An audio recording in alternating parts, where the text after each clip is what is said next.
view today of the U.S. Capitol on a week that saw Congress return from its spring recess. It's Saturday, the 25th of April, and this is Washington Journal. During most of the program today, we will be joined by two guests, Matt Drudge of the Drudge Report and Hannah Rosen with the New Republic. Later in the show, we will talk with Gary Ginsberg of George Magazine about their new issue, which focuses on the media. I'm Deborah Kalb of Gannett News Service and today's C-SPAN guest host. Today, with the phones, we're going to be doing something a little bit different. There are going to be two lines to call in on, and the first line will be if you have something specific in your newspaper that you'd like to discuss. You can call in on 202-624-1111. If you have questions for guests, please call on 202-624-1115. I'm joined today by Matt Drudge of the Drudge Report and Hannah Rosen of the New Republic.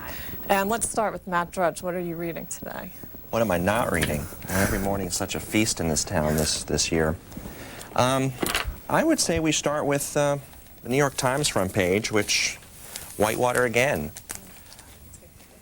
And the story here on the front page, Starr's inquiry seems headed for a long run. Yeah, Jim Bennett, who, their White House guy on the scene, writing something called a political memo, which I don't know if it's opinion or news.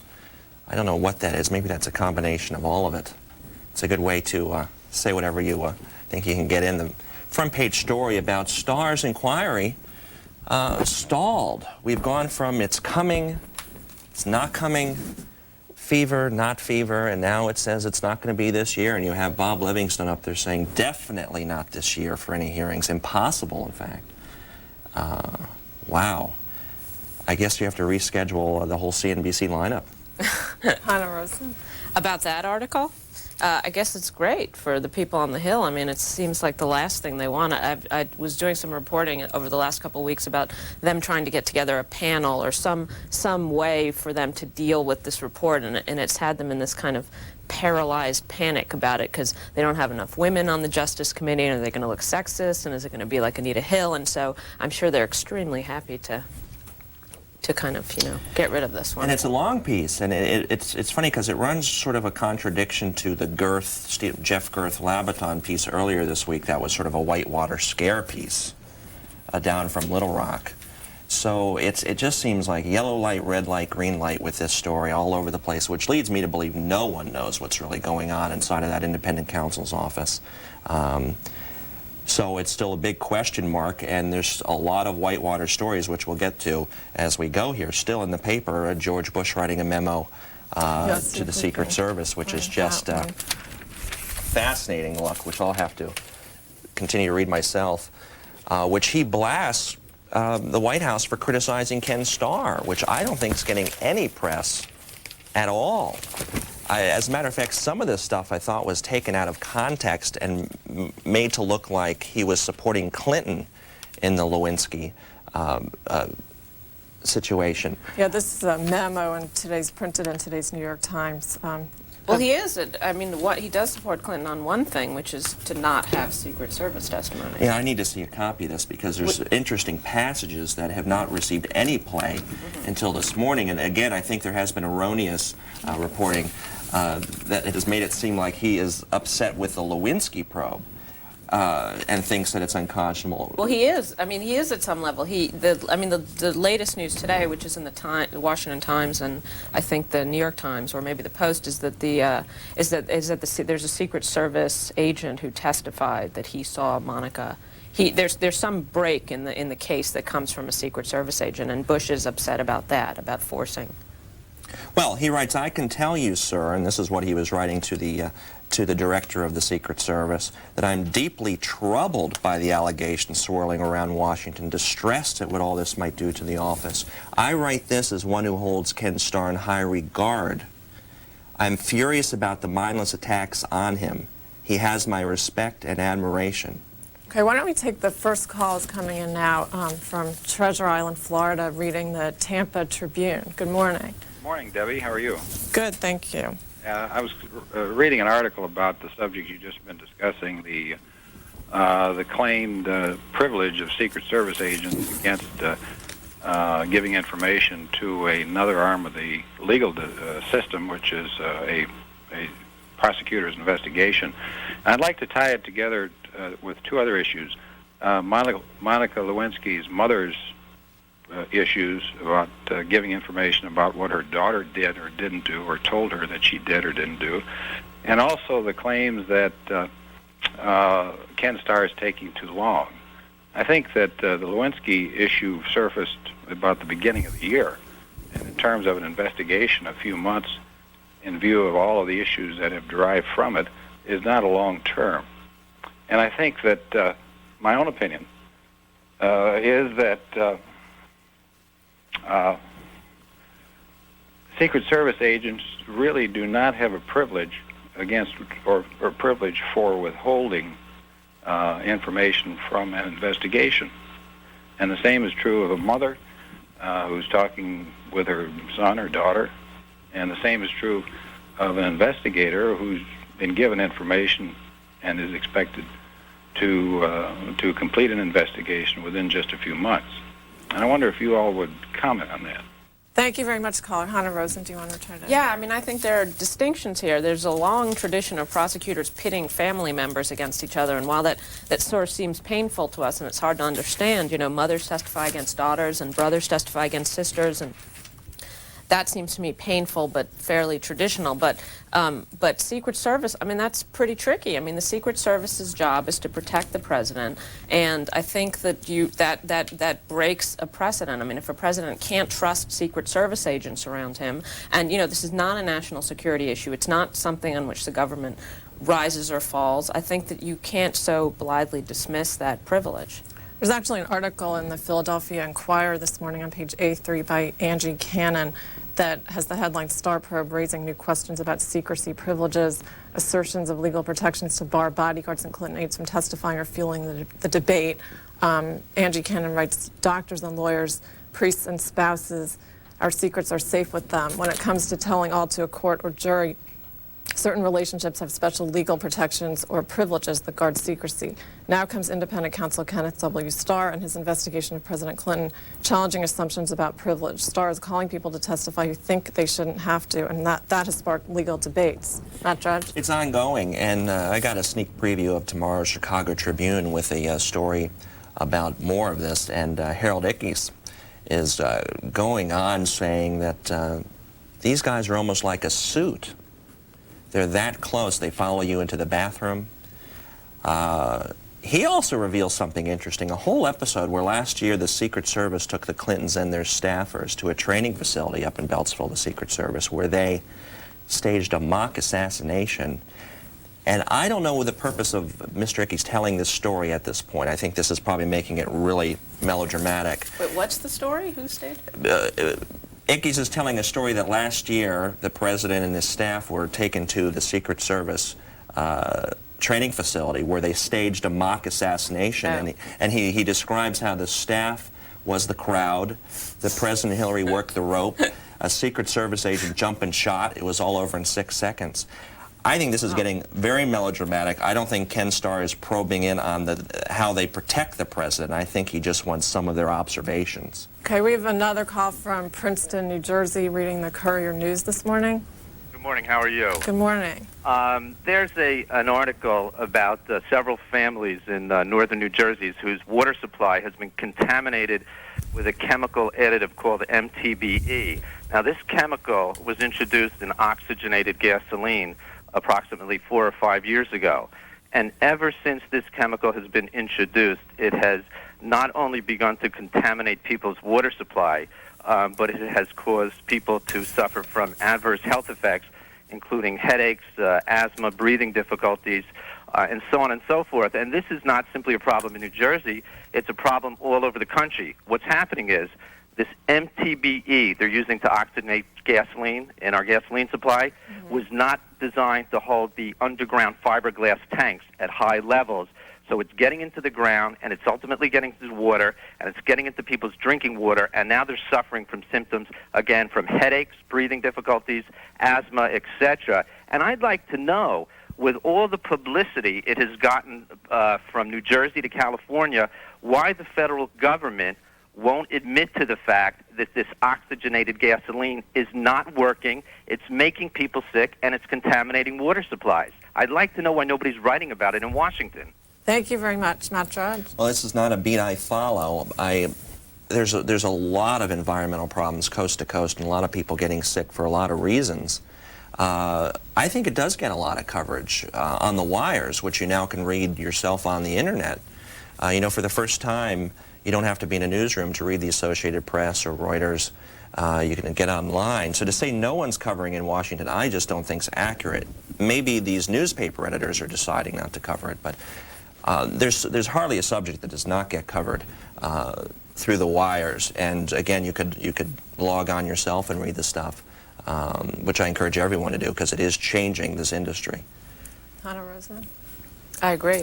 It's not a beat. I mean, these stories break every once in a while where news teams do an enormous investigation, generally local news teams, of some power line or something that's causing a lot of environmental damage. And unfortunately, these things they're very hard to prove. I mean, there's a great book, Civil Action, which was a bestseller the last couple of years, which is about this subject and someone who pours their heart into trying to prove one of these environmental contaminant cases and just comes up with nothing and, in fact, ruins his life over it. And it's a true story. So they're hard to prove. Hannah, do you have an article you'd like to discuss? I do. I have a few. I mean, the first one I noticed was this article on the front page of the Washington Times about needle exchange, about President Clinton at first had decided to approve needle exchange and then sort of changed his mind at the last minute. In fact, there was a blow-by-blow in, I think, the New York Times or the Post earlier this week about how Donna Shalala was set to give a speech saying we approve needle exchange, and then at the last, minutes before, was forced to add the word "not" into her announcement, and they didn't approve needle exchange. And now it seems that D.C. Delegate Eleanor Holmes Norton, while her language is a little kind of hyperbolic, I mean, she calls it a death-dealing battle, and she calls the czar Bruce McCaffrey, which is not his name. It's a subject. I think is very important because needle exchange is, I mean, we have lots of hopeful news on the AIDS front these few years because there are all these protease inhibitors and drugs which help people, but they don't seem to be getting to very poor people, which is where the disease is exploding. And in fact, there's lots more HIV infections. While AIDS deaths have gone down, HIV infections are increasing, and a lot of it happens because of sharing needles, things like this. I just have problems with video of government workers handing out syringes to people so they can shoot up drugs in their arm. It's almost like, it's sort of an approval motion. Here, go shoot up. So my mind's disconnected on it because true, you want him to use clean needles, but you want him to say, here, go shoot up, which is what you do when you give something to somebody. Here, smoke it. Here, shoot it. So I think this is why this issue is just raw on its nerve, because just the whole visual of approving drug use, which is what it looks like when drugs are illegal coast to coast. Why is the government saying here?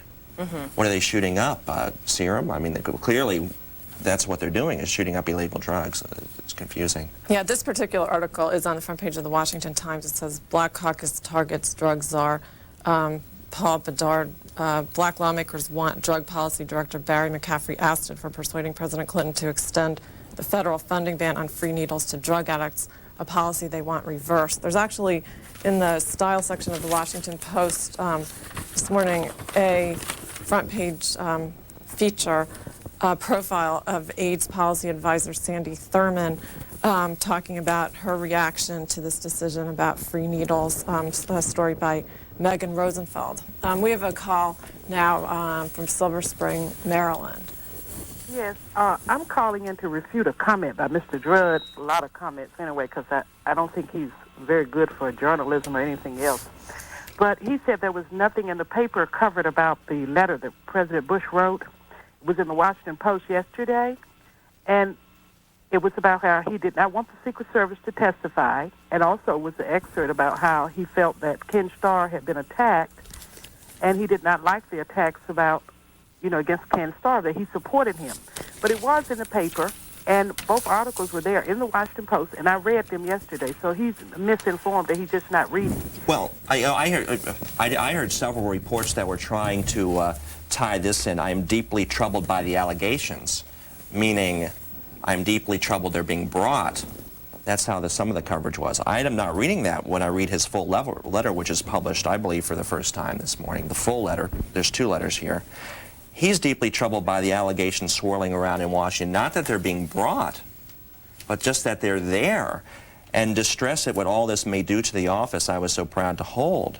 And he is, again, coming out very strong supporting Ken Starr, which I didn't get through the first reports that were filtered through some of the shows and some of the pundits. This is a total support for the independent counsel, and also a blast at the current administration for saying he is outraged at the orchestrated attacks on him. They're vicious and outrageous. I'm furious about the mindless attacks. He has my respect and admiration. I don't hear a lot of support for Starr in the media, and I think when this letter got into a few people's hands, they decided to play up the fight with the Secret Service as opposed to Bush's support for Starr and the investigation as a whole. That was my point. Hannah Rosen, would you like to comment on that? Yeah, I mean, that's all true. I just think that's sort of a softening so that the real point of the letter is don't let the Secret Service agents testify. And so Bush, being the gentleman that he is, writes a long letter saying, I defend Ken Starr. I think he's great. I think this is important. I mean, the point of the letter is I want the dignity of this office to be respected. And there's 2 ways it needs to be respected. One way is, you know, all these allegations are awful and they corrode the dignity of the office. And another way is don't let the Secret Service agents testify. It's basically a plea for preserving the history and dignity. And it goes both ways. I mean, half of it defends Clinton and half. So this is sort of a memory of a George Bush middle? Is that what you're saying? Yeah, basically. Basically. Matt Drudge, what about another article from you? Great story, bidding war for GOP conventions. Oh, yeah, on the Post. Not the wood in the New York Post, but the top. City in record $40 million bid to grab GOP convention. The mayor giving 40 million reasons, $. It's double San Diego. $23 million they promised to win the convention. Double in one election cycle. I think this is a sneak preview. I know Los Angeles wants it bad too, where I'm from, out in Hollywood. Probably should have it out in LA. The West Coast is, I think, underrepresented in a lot of this stuff as far as politics goes.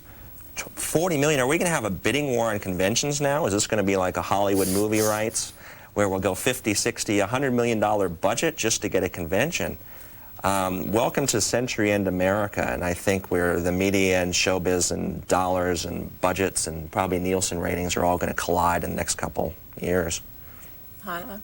I'm just imagining the sort of symbolism, all those symbolism articles that will happen if you have a Republican convention in New York, you know, what it will mean about urban politics and all the Republicans who will come and complain about New York, and it'll be just a big sort of symbolic moment. But, you know, when New York's turned into a very conservative town with Wall Street, you know, it's making a lot of converters. There's hardly an activist, you know, left in Midtown when you walk around. It used to be fun, and you used to see a lot of different, 30 years ago, generation ago, you had Streisand walking up and down the plaza and hotels screaming anti-war stuff. I think now she would probably be screaming, buy Microsoft quick. Town has changed. I'm more fascinated with the raw dollar value, that it's a doubling, a raw doubling of dollars spent just to get the thing. Now, if we're going to have a doubling of everything in this convention, it's going to be a fever pitch. Cancel the sitcoms. Here we have another call from West Hartford, Connecticut, reading the Wall Street Journal this morning. Good morning. Good morning. I'm a former employee of Gannett newspaper that used to be here locally.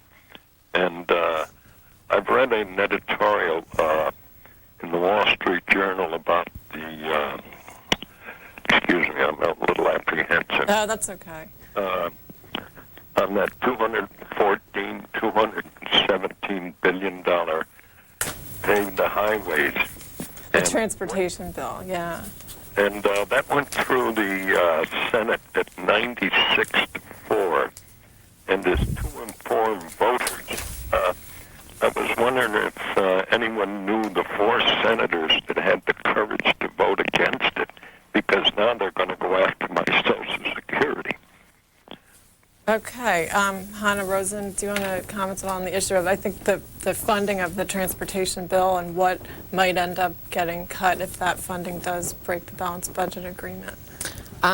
It's a good question. I mean, it's hard to tell how they'll wind up doing the balances because now tobacco taxes are in the mix, so there's all sorts of things that can be paid for by tobacco taxes that, you know, the transportation bill is taking money away from. The other important thing about the transportation bill is that it was taken by conservative Republicans as a sort of watershed moment. You know, here's the symbolic moment where the conservative revolution, you know, what did we worry about 4 years ago? What are we worrying about now? You know, now the things on the agenda are these sort of picayune kind of old school priorities. They're no longer ideological battle cries the way they were 4 years ago. Matt, any comments? I agree. No, I can't add anything to that. Okay. Let's see, who is next with an article? Hannah?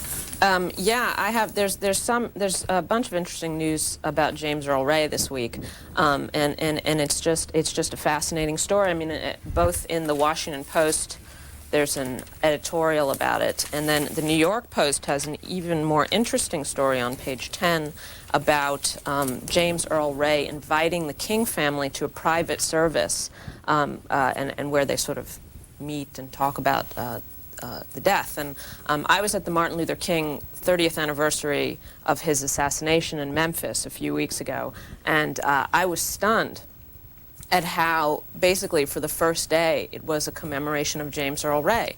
It's such an odd conspiratorial moment. I mean, here you had the King family and civil rights leaders gathered to talk about King, and instead the talk was all about how James Earl Ray was a victim, and it's just a weird cultural moment in America when this guy who clearly had something to do with the assassination, even though he may not have had everything to do with the assassination, is become a victim. Yeah, this is the editorial in the Washington Post today talking about James Earl Ray. It says, all of which makes the last year of Mr. Ray's life rather confusing. His claims of innocence, despite their implausibility, were publicly embraced by the family of the man he killed. His impending death was anticipated with nervous hand-wringing, as though he would take some great untold truth to his grave. He was granted an unusual degree of absolution after committing a crime for which this country has not yet finished paying.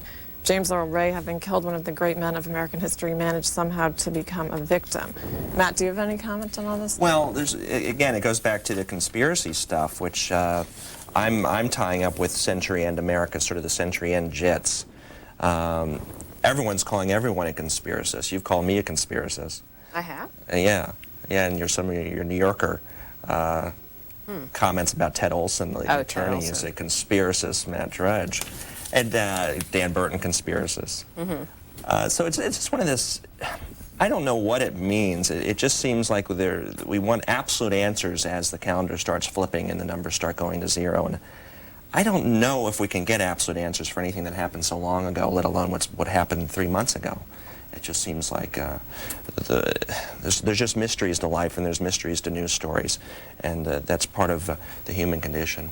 Okay, we have a call from Cape Cod, Massachusetts, reading the Cape Cod Standard this morning. Yes. This is about campaign reform, and also that we should probably help the Medicare program.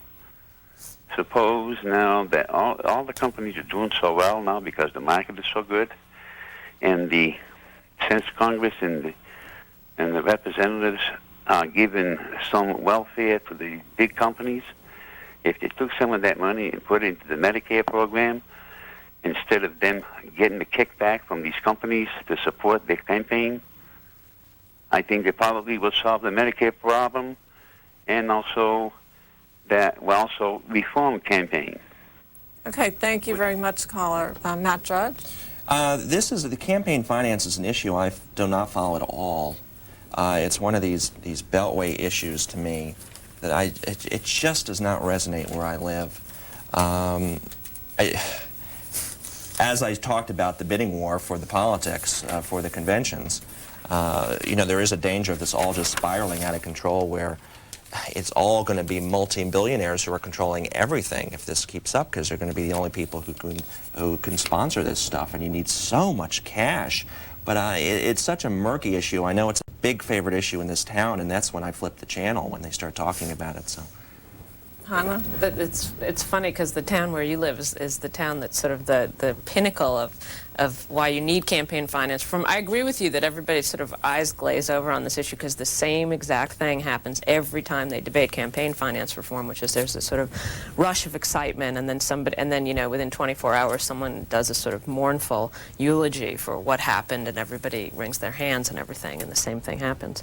But doesn't it, if we use a movie analogy in budgets, it kind of takes care of itself, but because if you keep having flops at the box office, the budgets tend to come down. I know they're nervous about greenlighting movies now because they've had a slew of disasters, from Primary Colors to other films that have just flopped with these big budgets. Doesn't it all kind of take care of itself? Won't all this settle down maybe in a generation or two without reworking everything that's come before us? I don't know, but these numbers are becoming just impossible to comprehend. Just even to get it out on the air, it's just, what do you have to do to get that? I remember Barbara Boxer having a fundraiser last year, and it's just a nonstop fundraiser. That's no fun, and that's no way to run a country, or even to be honest, because you're saying things during these campaigns that you think people want to hear, and that's all we've turned into as a country, it seems like. The California race has become some kind of apotheosis of this. The New Republic actually has a wonderful cover story by Peter Beinart this week about the California race and how they literally spend every second fundraising, and it's astronomical amounts of money. And the interesting part of the article is how, ironically, all these sort of democratic initiatives, these various ballot initiatives, and all these things were designed, these propositions and things that were designed to be more democratic, wound up having the exact opposite effect and making it possible only for millionaires to run in these races and crowding out everybody else. Okay. Here we have the cover of the New Republic, Populist Plutocrats, this week's issue. Matt Drudge is the editor and publisher of the Drudge Report. Hannah Rosen is senior editor of the New Republic and political correspondent with New York Magazine. The next call is from Heidelberg Township, Pennsylvania. Good morning to my favorite channel and my favorite website operator. I have a question for our guests. The theory that, lately I've developed a theory that Ken Starr was suddenly steered onto the sex part of this scandal. They took him away from the meat of the thing, which I think is the campaign finance report, the giving of missile technology to the Chinese government, where you have the Justice Department grand jury investigating the giving of missile technology to the Chinese, when, on the other hand, the president has already approved it. And I think that the meat of this whole thing is this campaign finance reform, the Chinese problem, and Janet Reno has kept them under her own little thumb to investigate and find out that Charlie Tree really broke the law but did nothing wrong, as far as any Democrats or any of the administration knowing anything about it. That John Wong, likewise, he did wrong, but it was all on his part. The Chinese temple will be the same thing. Someone will get their hand slapped, and nothing will really happen to anybody. While they've sent Ken Starr out there, either grasping the opportunity to throw him under the sex scandal and sidetrack him and forever delay his investigation. Okay, thank you, caller. I hear this a lot. I was speaking at the National Press Club yesterday in front of some high school students gathered all over the country for a convention. Some of the brightest kids, just in love with them. And they're so smart, they ask the same exact question: could this be a distraction? Aren't there real issues? I think this gentleman was referring to the Jeff Girth blockbuster about the two military companies who were sharing information with the Chinese, and Clinton granted a waiver, and the head of one of the companies happens to be the largest contributor to the DNC. It can get confusing in detail, but indeed there's some serious issues here. I just don't think they can hire enough investigators in this town to cover all this stuff. I think that's what the problem is. There's not enough reporters even to break this. They seem to be just covering the Lewinsky grand jury, but there's other grand juries going on in this town and down in Little Rock, and we get coverage every once in a while. But it's seems to me he's exactly right. The Lewinsky thing was played up big time because it was sexy and it sold. I've been trying to figure out exactly how much money she herself has contributed to the economy, because that story alone has sold so many papers. One national radio host told me that her ratings doubled in 1 month because of the Lewinsky thing. This is commerce at a big end, so I think that's why that story is getting so much play. It's a business angle from the media standpoint. They're seeing cash dollars. But a lot of serious investigations in this town, and you get sneak previews every once in a while. Okay, we have a fax that came in from Chris Brechnitz, I hope I'm pronouncing that right, about Matt Drudge, asking, I was wondering how Matt Drudge keeps in touch with his many sources. Is it typically email, fax, or phone? Usually younger people feel comfortable with email, whereas more established people use fax. Does anyone correspond by mail anymore? I enjoy watching C-SPAN, but rarely attempt to participate. I get interesting stuff all over. And this is the first time I've heard that I actually have sources. The White House is saying I'm just making all this stuff up. All over, and interesting online chats. You go into America Online and you can set up a buddy chat with one of your sources. It's sort of like meeting in the parking garage back in the early 70s. We now do it online, and oh, it's great stuff. I do with some of the top reporters in this town. I do chats, saves on the phone bill. There's no trail of it in case he gets subpoenaed. And other things. It's a fascinating time. Many ways to talk to people. Email is great, not so secure. It's an endless, I'm up to about 10,000 emails a day. Can't read them all. But people long to tell stories, and what the Internet's letting people do. It's a citizen report. There may be 300 million reporters in this country before this is all over, setting up websites all over the place. And that's a great thing, because for too long, I think too few people have controlled the agenda and what's the top story in the country. The top story in the country at any given point is subjective now. Okay, the next call from Washington, D.C., reading the New York Times. Good morning, Matt. Big fan of yours. I think what you say about being able to report the news unfiltered by editors or by people who can really shape the news is very important, but you take those stories, even when there isn't a lot of verification, and just put it right out there for people to read. So in that spirit, I'm wondering if you have any response to the rumor that you were running drugs out of your Hollywood apartment. Thank you. Oh, that from a fan. Okay, why don't we move on to the next newspaper article. Matt, what's your next article? Great scandal in this story this week. Everywhere I've gone, everyone I've met with. Dan Burton's S-word. And the Washington Times, which I was touring the other day, was all up in arms about this. The New York Times refusing to print the word. Scumbag. Yeah, Hannah, why don't you explain some of this controversy? It's not, is that a bad word, scumbag? Is that one of the words you can't say on the New York TV Times? The New York Times said they wouldn't print it. And what had happened, I believe Bill Sapphire got involved and said, hold on, we've printed this. And this is what this Washington Times op-ed, this editorial, points out. They've said it plenty of times, from Frank Rich on down.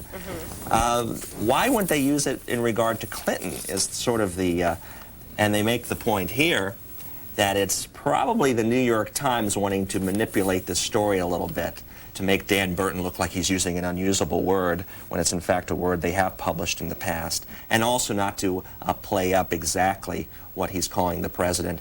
Or what happened in that Indianapolis Star editorial board. I was told a version that a reporter first mentioned the word and Burton was simply agreeing with it. Interesting stuff, but this is, of all my travels this week, this is what I call the great petty story of the week. Yeah, this is an op-ed editorial in the Washington Times.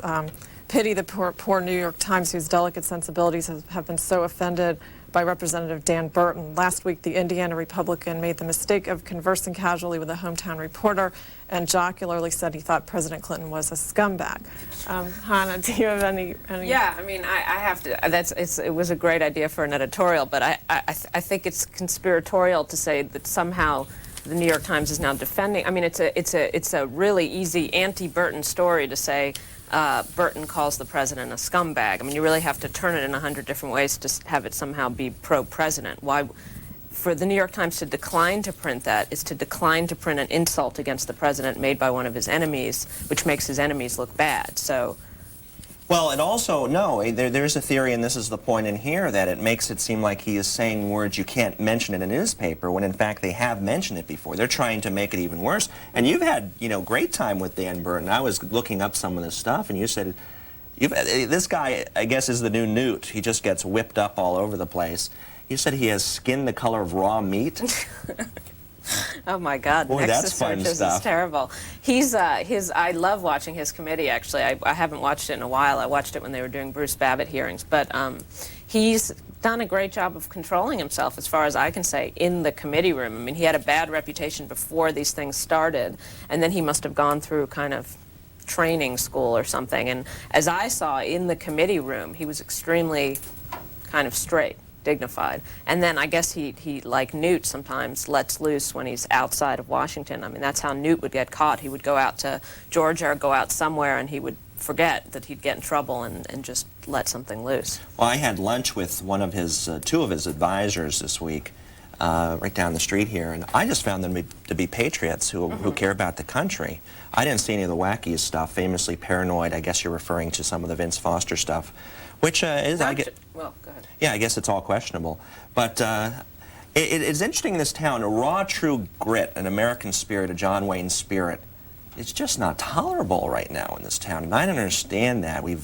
There's sort of a backlash of mid-century Americana where you just, you told it like you saw it, and if you thought he was this, you thought he was this. Now everything has to be washed up, and if you say a word that's been printed into paper before, and all of a sudden it's not printable, I mean, the whole thing is just, it feels like manipulation. It just reeks like manipulation to me. Now, there is a move on to take this away from Dan Burton, and apparently they may move it to another committee who does have enough votes to grant immunity, has more money. I think this is probably a headline in the next few weeks, so they're going to get it out of there. But Okay, next call from New Orleans, Louisiana, reading the Times-Picayune. Yes, I'm going to ask you if you'll give me enough time to develop my thoughts. In today's paper on page 12, U.S. to appeal for freedom of Chinese image, and then down underneath in smaller print, but stronger ties to Beijing pushed. And then in yesterday... Boy, they didn't give her enough time to develop. Okay, well, I guess she was talking about the issue of U.S.-China relations, and President Clinton is supposed to be going to China in a couple months. Hannah, do you have any comments in general on the topic? It's a tricky balance. I mean, you've always got to. There's a lot of complaint. I mean, you have to stay tough on China, and it's a hard thing to do. It's particularly a hard thing for Clinton to do. It's not something he likes to do. So we'll see what he does this time around. Matt? Well, China's, the big story, and this trip's big. There's a front page piece in the LA Times, which I didn't bring out, about how CDs, cheap CDs, video CDs, are sweeping China, and it's changing the whole California economy because everyone's buying these up with those numbers they've got, the many people they've got. And I guess Clinton feels this because he's sitting with 1,200 people are coming with him on the official delegation, which I don't know if that's a record. It must be. Yeah. That's quite a thing. I haven't seen the list yet. I'm going to be very curious to see this list of people who are coming along. And I've been trying to calculate exactly the dollar value of the delegation. But clearly, he thinks it's a big issue, big country, bring as many people as you can. And I'm just fascinated with it. I read the Shenhua wire service every day. And the whole mindset of the communist capitalist is just, it's fun to watch, where they want you to buy everything, but then they don't want you to have the freedoms to do what you want with it. Fascinating with it. The next call from Amsterdam, New York. Amsterdam, New York? Yes, I'm on. Yes, I'm a little concerned about all the reaction to the use of the word scumbag and all the print that's got. When you hear little or nothing about all the comments made from the other side of the aisle, Gore with the extra chromosome, a whole litany of references to Nazism on the Republican side. They want to kill kids and all this. I just don't understand the media's reluctance to point out the other side of this controversy. Okay, thank you, caller. Hannah Rosen? Has there been, I mean, you're nodding, has there been a specific example of a word that's been used that hasn't been printed? No, but threats, and just, I remember James Carville gave an interview to the New York Daily News a couple years ago where he said Ken Starr was one mistake away from not having any kneecaps. Mm-hmm. Why wasn't that played up? That's a direct threat to a federal prosecutor. I assume he was just talking Southern talk, and that's, I think he backtracked on a show later that week saying this is just how we, how we talk down there. But that kind of thing should have been front page news. You have one of Clinton's close advisors making a threat to a federal prosecutor. I think what the caller was saying is we have a lot of intense friction. People calling, other people fascists, and you don't get the play you do with this. I just think it's that word.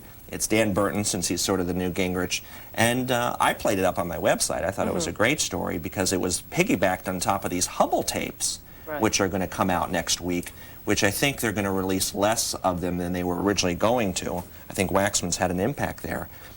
These are the Hubble jail tapes that have him actually in his voice talking, not knowing he was being recorded. Here we go again. But I totally agree with this. There's been a lot of nasty stuff on both sides, and this was played way up big, I guess, chairman of a committee, but I'd like to see some play on the other threats. But see, there is play on the other threats. I mean, for one thing, James Carville's sort of a freelance advisor. It's different when the chairman of a committee running investigation against the president says certain things, and when a freelance kind of, guy who likes to go on TV and is some kind of advisor to the president says it. But think about all the play that's gotten about what the White House says about Ken Starr. I mean, the stuff that Bush talks about in his letter. Anytime a White House advisor, your friend Sid Blumenthal, for example, says something against the president, that gets huge amounts of play. I agree. So. Okay, the next call from Fairfax, Virginia, reading the Washington Post this morning. Yes, thank you. This is sort of a follow-up with Matt Drudge there. Excellent points about all the diatribes that constantly come out against Starr. And for Ms. Rosen to say that Jim Carville is just a old freelancer out there on his own is really absurd. I mean, to say that the Clintons don't, put him out there and couldn't stop him in a second is just absolutely ridiculous. But anyway, this gets to the point about the Bush letter. I need to point out that was on page A6 in the very, very bottom left-hand corner of the paper yesterday, and about 2 inches long. Meanwhile, the report about Bush supposedly being upset, well, he was upset about the Secret Service testifying, front page news, you hear it on the news and network news at night, all this other kind of stuff. And Matt Drudge is right. The other tone of the letter and everything else was, at least in yesterday's paper, was really totally ignored. And I bet you 80% of the people, maybe 70% of the people that got the Washington Post didn't even see that story. It was way in the corner. There was a huge ad next to it. It was a joke. Okay, thank you very much, caller. Hannah Rosen, would you like to respond to that? I guess it's true. It was an important story, but like I said before, I think the message of the Bush letter is kind of mixed, and so you're right that the press chose to play up one part of the message and chose to not play up the other part of the message, and it looks like today they're kind of backtracking on that and playing up both. So. Because they're printing the whole letter. They're not backtracking. They're just printing what it is, and then you say, hold on a second, that's different than the initial coverage. I think Ken Starr's a patriot.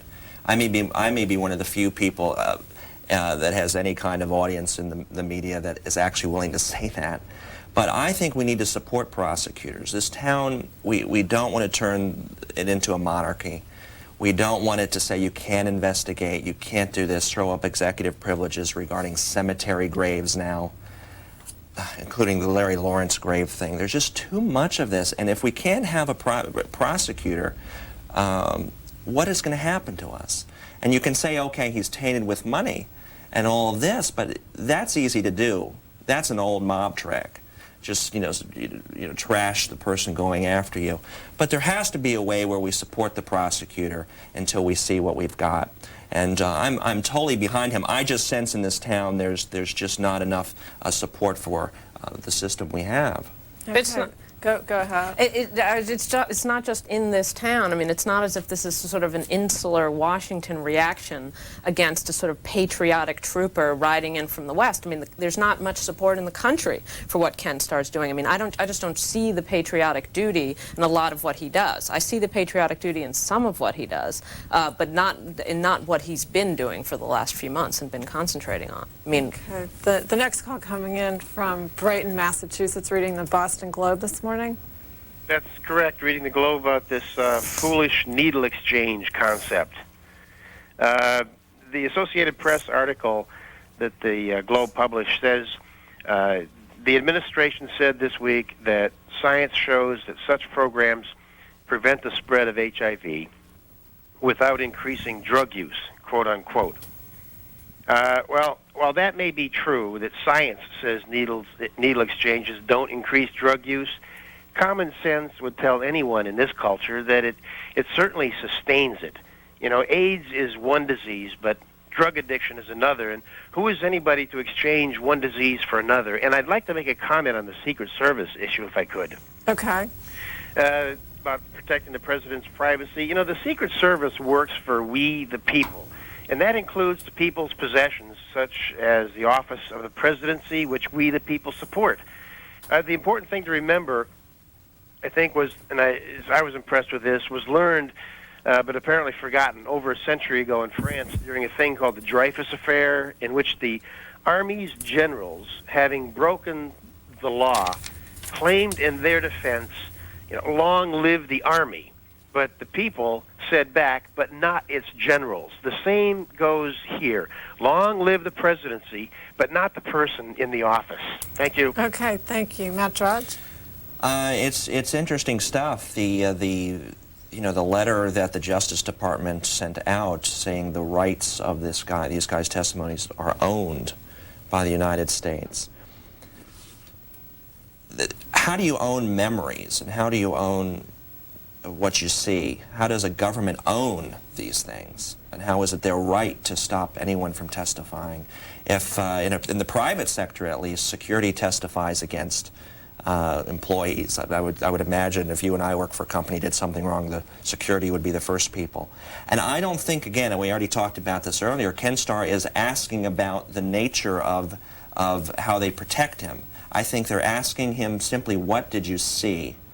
We already had the one retired Agent Fox, or I guess he was an Officer Fox, who he was posted outside the Oval Office on a weekend when this gentleman, Gary Byrne, who is ground zero for this story, one of the regular Secret Service officers stationed outside the Oval Office. I understand Gary Byrne is the one they really want to talk to. But how does the United States government own what you see, what you think, what you remember?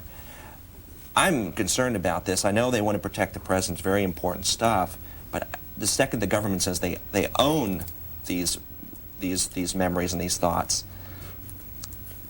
Hannah? Well, we're talking about this as if it's a radical infringement on personal freedoms, when in fact the executive privilege has been around forever. And, you know, people have called executive privilege sometimes hundreds of times in a single administration. This isn't a new concept. They don't own what you think, but Hannah Rosen and Matt Drudge thinks that. But there are sometimes there are competing rights, and in this case, the competing interest of protecting the president, protecting national security, supersedes one man's right, and who knows if they want to testify. And we're talking about people being compelled to testify. It's not as if Gary Byrne is, you know, yearning to sing, and Kent and the president is shutting him up. I mean, the competing interests, and one of them wins, at least for the years in which he's covering the president. Do you feel at all this is delay tactic, just to run out time and take it through the courts, or do you think, are you buying into this as a serious issue that needs to be examined? I'm not sure Actually, you know, I'd have to say it is a serious issue. I think it is quite important that you protect the sanctity of executive privilege and the president's rights to be able to talk to certain of his advisors and his Secret Service. And I think that is, and in fact, I think that's a patriotic duty. I think that's extremely important, and that's part of the sanctity of the office. So I do think it's important. Next call coming in from Newark, New Jersey. Good morning. Yes, good morning to the two guests. My question / comment deals with two issues briefly. One dealing with the pro-life, pro-choice debate, and also with the 50th anniversary of Israel. I'll make it very short. It seems like on both issues, like on the pro-life, pro-choice issue, the media seems to be very biased on the side of the pro-choice. Whenever you hear about pro-life, it's always like, some crazy guy with a gun about to kill somebody, and not really looking deeply in the true philosophical, moral dimensions of the debate. When it comes to the Israel and the 50th anniversary and so forth, it seems like, there's so much more emphasis on Israel or, the history of, the Zionist movement, which has a lot of very good lessons for the world. But at the same time, though, we have the issue of the Palestinians and their suffering. And from coming back from South Africa and Israel on a research mission, I see a lot of similarities with the Palestinians' plight and the way like the South Africans were in the pre-apartheid times. So my question is, do you see a bias in how the Israeli-Palestinian issue is dealt with and the pro-choice, pro-life issue, and why? Thank you. Okay, thanks a lot, Hannah Rosa. Well, a couple of things. I mean, I think it's what Matt said earlier. There is all types of media out there, and it's no longer possible to just talk about the media ignores, because the Washington Times does not ignore the pro-life issue, and Matt Drudge doesn't ignore it. I mean, there's lots of places where you can look for extremely fair news about the pro-life issue. And as for Israel, the same thing is true. The New York Times covers Israel in a certain way, but the left-wing press, The Nation, lots of other papers talk about nothing but the Palestinian plight. And so you've just got to pick and choose where you read. Here, here. The idea of the media bias thing is becoming less and less interesting to me, because the ratings for these networks are going down, and websites are going up. So there's going to be a leveling off where the evening news isn't the town where we all meet. It's going to be various websites, and again, you can read raw wires. And but there is a schism, of course. I have a Netanyahu bumper, on my bumper sticker on my car, and I drive around Beverly Hills. I had an egg thrown at me once. There is a split in this country, as there is in Israel. You watch some of the shows, the political shows in Israel, you think Crossfire's intense. This stuff is wild. They love politics there. Okay, the next call from Midwest City, Oklahoma, reading the Daily Oklahoman. Good morning. Good morning. I've got a little article in the local paper today about leadership PAC spending money on fundraising. And our senior senator from Oklahoma, Don Nichols, has a PAC called, where in the world was the name of it here? Well, basically what his PAC does is raise money so he can donate money to other Republicans. And the gist of the article says his PAC raised nearly $144,000, I'm assuming that was last year, and spent $132,000 of it raising other money. So he only gave $46,000. His PAC only gave $46,000 to other candidates, to Republican candidates. I think the more important issue here is that we should be looking at is who in the world buys our government, or buys our candidates, or how we raise our money, or if this was a charitable organization, I think they would probably go out of business. Their administrative costs far exceed whatever good they do. Thank you very much. Thank you, caller. Matt Drudge. Indeed. The Red Cross, for the first time, I understand, is doing a direct mail campaign. And one of the reporters in this town was trying to tie that as an Elizabeth Dole campaign launch. This town is obsessed with this money, the way people raise it. Money is free speech. They can spend as much as they want. It's fun to ridicule them. It's fun to watch these numbers double, as it is with this convention bid. But what are we going to do about it? Are you going to really tell people they cannot spend money on their candidates they love? Anna? Yeah, I'm torn about this issue. I mean, I think the worst thing that happens is it produces kind of vapid candidates who spend, 24/7 raising money and constantly raising money and sort of in touch with a tiny group of people who are, people who can give them money. But I'm not sure what you can do about them. Okay, we're going to actually bring in another guest now. The new issue of George magazine is dubbed a special media issue, and we're going to take a minute to talk to Gary Ginsberg, who's a contributing editor for George, about some of the articles you'll find in it. This is the latest issue of the magazine. says, "We like to watch," and it has articles about Maureen Dowd, Sam Donaldson, and the best and worst political pundits. Gary Ginsberg, I guess if you could explain why George decided to take on this topic this month. Well, the media obviously is playing a paramount role in the discussion and the pursuance of the American political agenda, and George, being the magazine that chronicles the intersection of politics and American culture, took on one of the most obvious manifestations of American culture, being the press. And so, as you say, we probe various aspects of the press. We do a very in-depth analysis of Maureen Dowd, who's perhaps the most feared journalist in America today. A story on Sam Donaldson. We rate the pundits. We have a poll by Yankelovich and Associates rating the television anchors. So it's a really comprehensive look at the role of the press and then specific individuals within the press. Okay, one of these articles is called "The Devil in Ms. Dowd" by Lisa DiPaolo. Could you talk a little bit about that article? Sure. Well, Maureen Dowd is perhaps the most enigmatic figure in American journalism today. She doesn't give interviews. She doesn't appear on television. She doesn't believe in merging her role as a journalist with her role as a TV personality. So there's very little that we know about Maureen Dowd. Lisa DiPaolo has talked to many of her colleagues, to her family, particularly her mother, whom she's very close to, and does a very in-depth personality profile of Maureen Dowd. And she's very controversial. You just read her columns, and you see that this is a woman who's very tart, who's not afraid to take on tough issues, who's not afraid to go after the individual from almost an ad hominem or personal perspective. And so it makes for very interesting reading, as does her column every Saturday and I believe Tuesdays. Maureen Dowd is a columnist for the New York Times, and this article begins, "Hell, it was only a matter of time before she called Bill Clinton the devil, and for the lesser mortals known as the pundits, not a moment too soon." So that's the story on Maureen Dowd. There's also an article about Sam Donaldson, headlined "Old Yeller." This is ABC News White House correspondent Sam Donaldson. Why did you choose to profile Sam Donaldson? Well, as everyone knows, Sam Donaldson recently returned to his previous perch as the White House beat reporter, White House correspondent for ABC News, and so it was a very ripe story. And anyone who watches television news conferences or White House photo ops will hear Sam Donaldson more than anybody else barking out questions to the president in his most irreverent manner. And so the George editors believe that Sam Donaldson, among the White House correspondents, was of particular interest right now. And also there's the side question of why he left Primetime Live, and the reporter goes into a great length in discussing his bitterness over the way Primetime Live developed as a news show. Okay, another person who's profiled in this issue is George Stephanopoulos.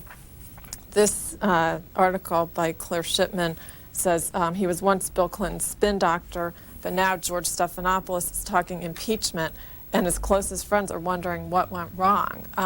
Talk a little bit about that article. Well, Claire Shipman, who's the NBC White House correspondent and a regular columnist for George, took on the assignment of trying to figure out George Stephanopoulos' inner compass. I mean, it's a difficult question. George is a complicated person, a very talented person. But she really went into the question of what is loyalty. Skip Gates, in a recent issue of The New Yorker, examined the question of loyalty and concluded that George was an example of someone who wasn't loyal. Well, Claire took an even more in-depth look at the conflicting loyalties of George Stephanopoulos. On the one hand, he was created by Bill Clinton. He took him from relative obscurity from the House and made him into a national household name. But George now is a columnist, or is a spokesperson for ABC's This Week with Sam and Cokie, and so he has divided loyalties. And as he's progressed over time into his role as a TV pundit, he's become more and more independent. And Claire takes a look at the growing schism between George and the White House and how it's affected George and his own sense of loyalty. Okay, Matt Drudge, do you have any comments on this? I could go all day with this issue. This is where George Magazine finds rhythm. They judge these commentators. They put stars as they do. They rank them by how many stars they get. I have a problem with George because it just seems liberal slanting. It just does to me, and I hope Steve Brill's content doesn't take the same track. For example, George Stephanopoulos, you give him 3 stars for credibility, and Tony Snow, you give 2 stars for credibility. Well, Matt, I will say that the number of letters we get complaining about our issues, we probably get more complaints from liberal readers about what they think is our biased coverage than we do from conservative readers. Well, they're more likely to mail in, but just on this one example, could you explain how George Stephanopoulos has more credibility as a reporter and as a pundit than Tony Snow does? Well, both come from ideological backgrounds. It was the judgment of the editors. I was not involved in it, but I think it's a perfectly reasonable system of judging. George, as I said earlier, has really fought hard to develop an independent voice and to break with his past, and I think that's part of the reason why he's become such an interesting figure for so many Americans today. So I don't have any quibble with it. This is another part of this whole package of stories, the bold and the boring, where the George magazine ranks 20 pundits. We have a call coming in for Gary Ginsberg from Salem, Virginia. Good morning. Good morning. What I was wondering is, in all the people that George has interviewed for this article or found the background of, is there any particular person out there in this magazine article or in a past issue that they think really gets the whole situation? They're not a Democrat, they're not a Republican, they're not an independent, but they actually get the people's viewpoint that they really don't care about anything except what's going on in their own personal lives. Okay, thank you, caller. Gary?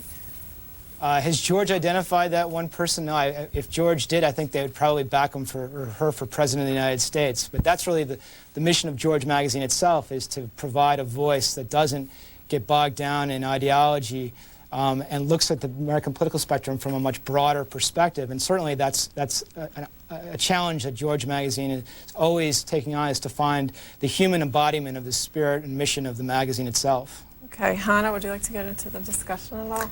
Yeah, I think that's true about George. I mean, there's sort of equal opportunity praising him. They've got columnists from the left and columnists from the right, so I think it works that way. I was going to say one thing I found interesting about the Maureen Dowd article, because it relates to something we were talking about earlier, which is that she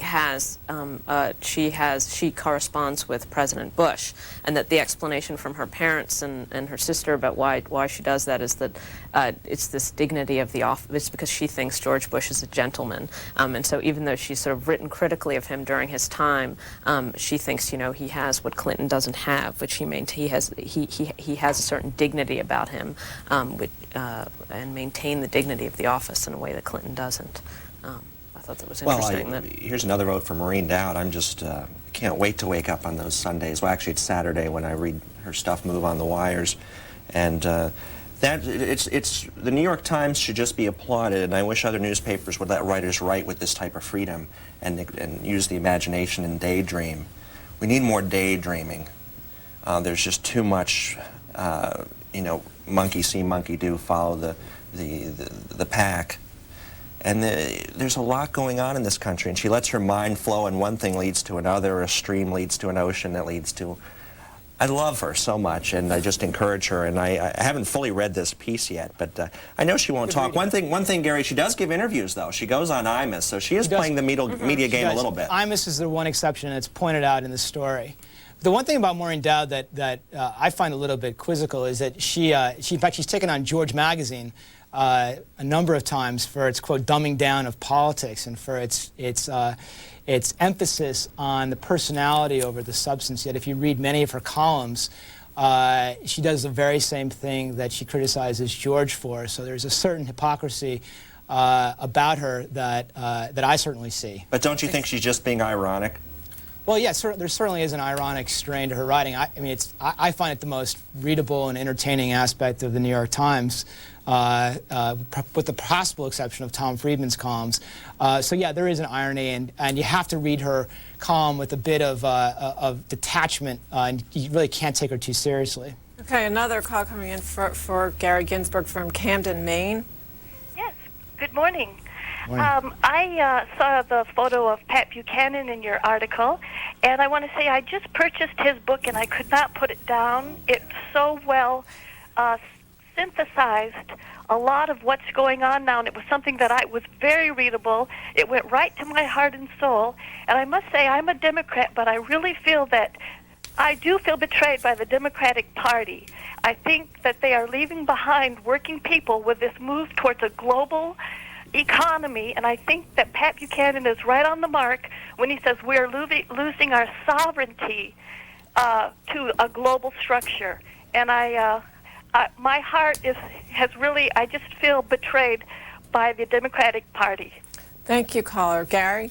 Well, I will just give the caller just some further information about how Pat Buchanan ranked in the George poll. He came in 12th out of 20. But as you say yourself, he has 4 stars for credibility, which is one of the highest rankings.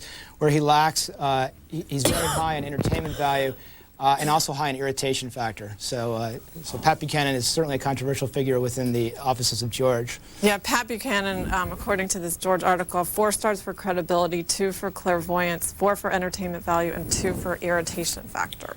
I'll just second the motion. The book is a smash, this Buchanan book. Absolutely a smash, and this stuff needs to be discussed. And again, he's someone who does not really get a fair shake. He's a great thinker. I remember the night of New Hampshire when he won that. That primary was the biggest, most interesting night of the entire campaign. I don't think anyone would argue that. And I was in tears in Hollywood just for the thought of the underdog. Here's to the underdog, and here's to someone really speaking it as they see it. Okay, Hannah, anything on that? I wish I'd read the book. It sounds great. I haven't seen it, so. Okay. Gary Ginsberg, were these stars sort of added up to come up with the order in which these pundits were rated? I believe so, yes. I wasn't involved in the process, but that's my understanding, is that it was a cumulative system where you were ranked based upon the number of stars that you earned in the 4 categories. Okay. I'm more curious about irritation factor. You know, how do you? Yeah, why don't you decide explain irritation that? How did you come up factor? with the irritation factor? Well, I think it's kind of a subjective call. When you sit down in the morning, with a cup of coffee, and it's early in the morning, and you basically want a nice, quiet, restful period, and someone is out there barking into your ear and annoying you. That's the irritation factor. It's kind of something that you can't really explain objectively, but it's a feel. This is the greatest, George Magazine's causing so much mischief making in this town. Currently they're developing, we'll see this in about 3 weeks, a new thing where they're asking certain people to write about fascinating people in politics. And for example, they're having Lucy Ann Goldberg write about Bill Clinton, and they're having G. Gorn Liddy writing about Terry Lenzner. This is great stuff. I mean, this is exactly what needs to be done to this media machine, is point it out and make it seem like a circus that it is, and have fun with it. Because I'm looking forward to a day when news and all this stuff is fun again, because I have fun covering it. Here. Here's some other ratings for some other pundits. Tim Russert from Meet the Press, 5 stars for credibility, 3 for clairvoyance, 5 for entertainment value, 2 for irritation factor. John McLaughlin, 4 for credibility, 3 for clairvoyance, 5 for entertainment factor, and 1 for irritation factor. And a third, Britt Hume from Fox News Sunday, got 5 stars for credibility, 4 for clairvoyance, 3 for entertainment value, and 2 for irritation factor. So I guess, so there's 20 altogether in here. Did you sort of take up whoever came up as a pundit and try to rate them? Or I know you said you weren't specifically involved, but how were the 20 people even Well, I think selected? the idea was to take the 20 that we're most familiar with from watching Sunday morning and late night TV, and to take the 20 that were most visible in our lives and to rate them.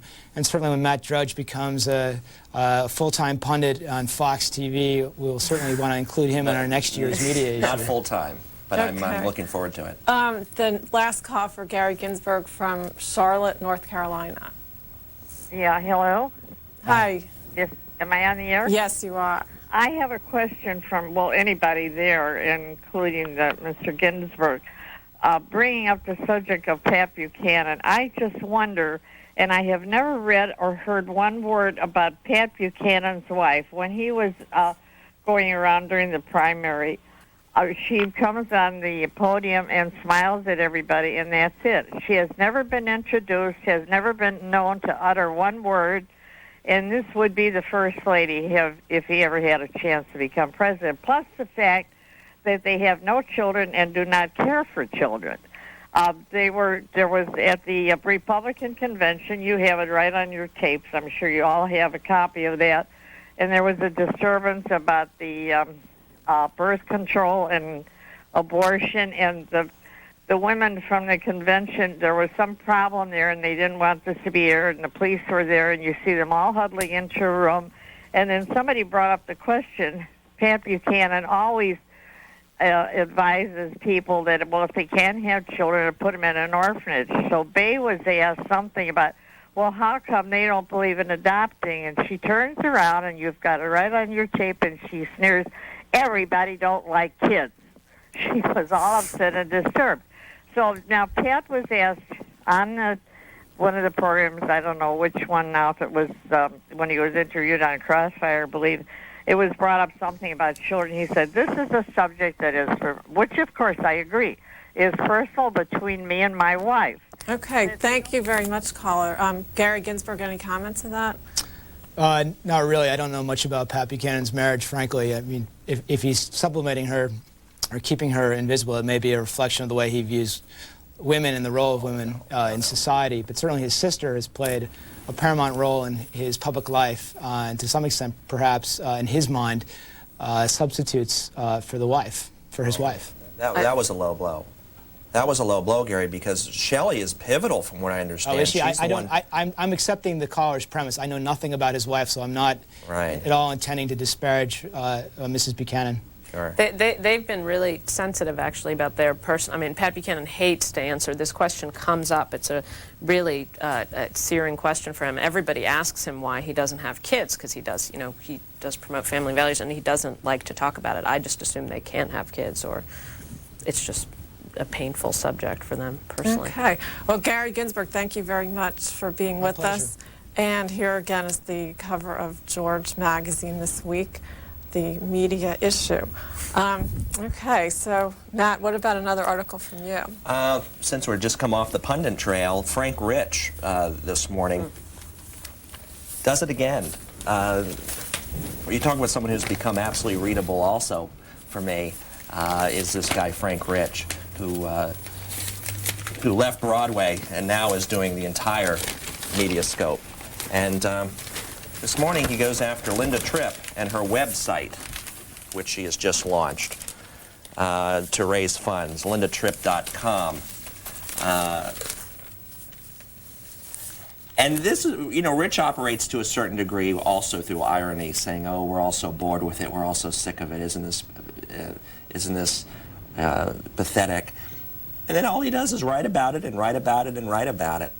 No, it's interesting stuff, and I think if you got him privately, he would say it's interesting stuff. And he's got a whole column, 700 words out of a website, Linda Tripp's website, where she's asking for money, and he goes to all the various PR agencies across the country. How would you make over Linda Tripp? What would you do? And some of them are really mean, and you come to the conclusion after reading Frank Tripp's column that there's nothing you can do, the woman's hopeless. But I tend to think that people will wait to see exactly what this case brings out. After all, no one has really heard all of these tapes. It may turn out that she was simply a whistleblower who may get a standing ovation at the end. It may also turn out that she's not, and she betrayed a friend. But he's certainly having a ball with this story, as is everybody in this town. Yeah, Frank Rich's column in today's New York Times is headlined "Hardest Sell on Earth." Hannah, do you have any comments on this? It's interesting. I mean, Linda Tripp is one of those characters that pop up that everybody wants to look for some way to keep writing about it, because she's one of those compelling characters that seem to sort of embody pure evil for some people and pure underdog grit for other people. And so people, anything that comes up about her, people will want to grip onto and write about. It's kind of a funny column, actually. I think it was a good idea. So. We're going to take another call in a minute, but I also wanted to mention Insight magazine this week also is dealing with the subject of pundits, and they have their cover story, Babble of Talking Heads, Television News, and the Instant Experts. The next call is from Columbus, Ohio. Good morning. Good morning.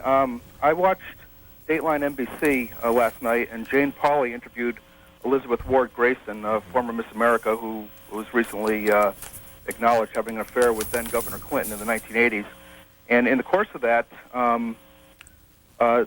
NBC displayed some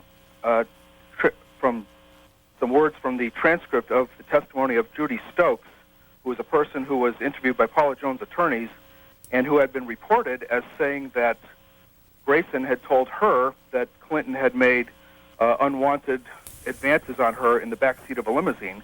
And in fact, if NBC is correct, and if I heard it correctly, Stokes didn't say any such thing. And I'm wondering how this, what Stokes actually said was that Grayson said that Clinton came on to her, whatever that means, in the backseat of the limousine, and then they ended up having sex. And Grayson says, it was consensual in a hotel, not in the car.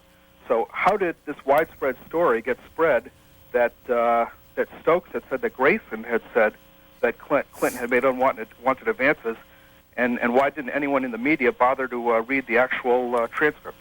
Thank you, caller. Hannah Rosen? It's a funny thing. There's been a few of these cases that have come up recently. There was the Clinton rape case where they said a woman had said she had raped her, and then but she recanted that testimony. And in fact, you get these little blips every week or so. There's another woman, a stewardess or someone, who comes out either in the New York Post or somewhere, and the story gets reported first a tiny bit inaccurately and then gets amended later. I imagine one thing is that people have lost their appetite. They're not listening to the stories, no matter how salacious they are. And I think also it's not a crime to make a pass at someone. It's not a crime to sleep with someone in the backseat of your limousine. So not Drudge. They're not listening to the stories. Kathleen Willey's interview on 60 Minutes was the highest-rated show of the month. It beat Seinfeld by almost 6 million viewers. They're listening. They're interested. That theory's White House spin, in my opinion. But the Grayson, I've been told Bob Woodward's working on something on Grayson. Mm-hmm. Probably much more of the how she got the television deals, the potential of pressure from Cantor going out to California to try to get her to deny the thing. If he is, in fact, working on something, that may legitimize this story beyond sex. Again, the thrust of it is probably not the sex stuff. It's probably trying to not talk about it and change testimony to tell different stories and to avoid subpoenas and stuff like this. But again, it's you're right. I write about some of this stuff, and the he said, she said, he said of it all gets very hard to even write about without making it very confusing. Mm-hmm. Okay, Hannah, another article from you. They're about the dinner tonight. This is there's an article in the New York Post, the White House Correspondents' Dinner, which I imagine you're going to, and I'm going to. There's the impending scene of Paula Jones and Bill Clinton being in the hotel together once again, where they'll both be at this dinner. And yeah, there's a couple of articles here. One from the New York Post by Deborah Oren. Bill, Paula, dinner is table talk of town. Tonight, everyone is sure to be keeping up with the Joneses, Paula and her husband, at the annual White House Correspondents Association dinner starring Clinton and wife Hillary. Asked if he's looking forward to dinner with Jones in the same room, Clinton chuckled, "You know, we practiced all kinds of answers to this question, and most of them I think I'll have to give Saturday night." So another story on the same thing in the style section of the Washington Post, wine or dine. This is part of the names and faces column. If you can't play nice, first we learned that Paula Jones is going to the White House Correspondents Association dinner tonight at the Washington Hilton. Then Senator Jeff Bingaman, Democrat from New Mexico, says if Jones is there, he won't be. Her presence is designed to humiliate and demean the president, and they don't need me there for that, the senator said through his spokeswoman yesterday. Also yesterday's Washington Post reliable source column had an old quote from Paula Jones. Well, not old, her testimony saying she couldn't be in the same room with him or she gets very nervous. That's kind of fun. I don't think it's probably right for her to go to this, just from my standpoint, because if he did traumatize her to such a degree, why does she even want to go look at him? I would just ignore the guy, let it go on the appeal. But it's going to be a circus. It is every year. Last year was Ellen DeGeneres and Anne Heche, and you know, I remember them descending from the elevator. It was like Elvis. I mean, this again goes to my point that this is more Hollywood, this town, than Hollywood is these days. And this dinner tonight is an absolute nuclear explosion of media, Hollywood, and politics. And that's not the only interesting guest. Gary Aldrich is going. Of course, he wrote the Unlimited Access, the former FBI agent that was a whole summer here. There was a rumor for a while that whether Monica was going to be at the dinner, since she keeps making sightings here and there in Washington, but now it looks like she and Ginsburg are not going to be there. I bet you she's watching C-SPAN tonight. Right. Yeah, actually, the Correspondents' Dinner will be live on C-SPAN tonight at 9:30. The next call from Webster, North Carolina. Yes, good morning. How are you? Good morning. I was on Dan Burton. You had talked earlier relative to him chairing the committee investigating the president. Does his lack of objectivity concern you? Not Drudge? Objectivity, well, he is a Republican, and we do elect people, and ruling parties do get to pick chairmans. So just the way it is, objectivity, Henry Waxman, and say the Democrats get it back in the fall. Objective? I don't know. You know, our whole idea of even objective journalists is a new, and still really largely a theory. You know, this town that you're supposed to be objective, or congressmen are supposed to be objective. I think we love politics and we're partisans, and I'm all for him. Now, if he's doing unethical things, that's different. I don't see it. I just think it's someone with an opinion and may have more evidence than we do. Going back again to these Hubble jail tapes, I don't think he's going to release everything he knows. I think he's going to release only the specifics that pertain to the investigation. But we don't know what people with access to evidence, if they're basing their opinion on. Again, I've met some of the top Dan Burton people, and I just found them to be a delight. That's just my personal experience. Hannah? I guess there's always the appearance of objectivity. I mean, Dan Burton has said so many things over the years that would exhibit some level of obsessiveness with this issue, the way some people do. Does that mean he can't carry on a good investigation? Not necessarily, but I mean, to me, he's sort of not the person I would have chose. I would have given it to a different committee if I wanted to do a good investigation. I would have chosen different investigators. Okay, but I'm not in charge. The next call from Wilmington, North Carolina, reading the Wilmington Morning Star. Yes, good morning. Good morning. I was going to talk about Paula Jones, but, Dan Burton didn't even finish high school. So, I mean, give me a break here. He flunked college. Dan Burton, yes, this man you give so much credibility to. He doesn't know what a lawyer is. But anyway, Mr. Drudge, you said something about the lady, the model that the president had an affair with. Her lawyer, she has Gotti's old lawyer, and he said you are in his sights because you like to spread gossip and rumor, and he's going to sue you, Mr. And this is what the lady said in the interview last time. She said there was no quo between her and the president, that it was just a one-time affair. After they had the one-night affair, he called her up. She said she didn't want to follow through with it anymore, and that was it. No more. Okay, thank you, caller. Not Drudge? I'll let that stand. Okay, Hannah? I agree with that. I mean, I think these things, I think they're totally unseemly, and I think they should report, and the press is so on this case that, believe me, if one of these women were assaulted or there's any legitimate story, it'll be on the front page of every paper tomorrow morning because everybody wants the scoop. But the way these things should be dealt with is sort of the public humiliation way. I mean, everybody, thinks he's a bore, and everybody's got their image in his mind, liberal or conservative. I mean, there isn't a person in Washington who thinks, wow, I'd be safe spending an evening with this guy. I mean, he's being dealt his punishment in the way that he should. Oh, clearly. And, every time you see a Washington Post truck early in the morning going, you must think, what's in there today? I mean, this makes great copy, too. I mean, but as far as going back to what this caller said about Dan Burton, I don't necessarily think if someone doesn't go to college doesn't mean anything. Peter Jennings didn't go to college. Don Hewitt, who was one of our greatest inventors in television, didn't go to college. So I think that's probably a low blow, too.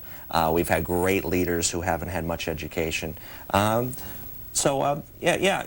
can really try to categorize all sorts of things on what makes a man, and I think you really just have to boil down to his actions. Yeah, I agree. I mean, he could be a neurophysicist for all I care. What concerns me is this. You got a guy who sort of sets up a pumpkin head and is enacting like fake Vince Foster assassinations in his backyard, and I think all this stuff should be out there and everybody judge it how it should. It's all legitimate news. It's all part of the way you judge his character. And I Okay. judge it one way, Matt judges it another. The next call from Nashville, Tennessee. Hello, this is for Matt Drudge, and I'd like to give you an opportunity to respond to Eric Alterman's comments yesterday on C-SPAN about you, and I don't know if you've commented yet about the suit from Blumenthal. If you could talk about that, I'd be interested, and I'd also like to compliment you on how well-spoken you have been this morning, because this is the most extensive opportunity I've had to hear you speak after all the publicity you've had, and I think you sound pretty impressive. Thank you. Well, I won't comment on the lawsuit. Probably shouldn't. But the comment yesterday about Eric Alterman at this table that I shouldn't be on this show, really, I just smiled, because who is anyone to say who should be what where? I mean, the gatekeepers, the elites, the rulers. And it's also fun to see Eric Alterman now take the side of the establishment. He was always a rebellious guy who would go up against the machine. He's now the machine, and now I'm going up against it, and he doesn't want to let me in. I kind of feel like his brother. Hannah, any comments on that? I'm happy Matt's on the show. Okay, I wanted to actually look at a couple stories that are on a different topic we haven't talked about yet. On the front page of a number of papers today, there's a couple of international stories. One of them in Russia, David Hoffman writes about a story headline, "Third Vote Confirms Kiriyenko as New Russian Premier." President Boris Yeltsin today prevailed over his opponents in the lower house of the Russian parliament and won confirmation as Prime Minister of Sergei Kiriyenko, 35, who will become second in command of the government after less than a year's experience in Moscow. Another story, another international story on the front page of several papers, in Rwanda, executions in a festival air. Stephen Buckley writes from Kigali, Rwanda, before huge crowds of whooping, clapping Rwandans, 22 people convicted of organizing and leading the Central African country's 1994 genocide were executed today by firing squad, the first participants punished in connection with massacres that killed at least 500,000 people. Matt Drudge, do you have any comment on either of those stories? The youngin in Russia, you know, who looks like he could be in a Gap ad, who may succeed Yeltsin if we can see what he does here now that he's in, and we can actually see what he's made of. But 35 years old, wouldn't that be interesting if we had the 35-year-old as vice president?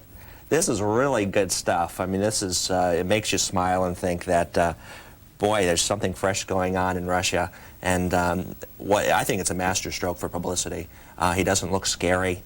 You've got a few of the other people, Lebed and a few of the other ones running around who just kind of spook you a little bit. This guy looks like a fun guy who may capture a whole new generation. We'll have to see. Hannah Rosa? It's a great story. David Hoffman's my old boss, too. It's a great story because you've got a situation where, again, we're reading tea leaves. I mean, Yeltsin's so completely erratic and unpredictable these days, and, you know, he'll do one just radical thing one day and one the next day, and we've all got to sort of try and figure out, you know, what does he mean there and what message is he sending and what does this mean when really I think it's probably just erratic behavior. But it's a great story. Okay, the next call from Ocean Island Beach, North Carolina. Good morning. Good morning. I'd like to ask if either of your reporters there have heard anything at all about the Medicare being cut back and the government telling the healthcare workers not to let their patients know that there have been cutbacks in Medicare. And I did get this information from a healthcare worker. Okay. Hannah, any comments? I had not heard that story. It seems a lot of the callers today are concerned about Medicare. I know that, you know, people are racking their brains to come up with ways to reform and try and cut costs and rein in some of the abuses, but I had not heard that they were telling healthcare workers not to tell patients that. No.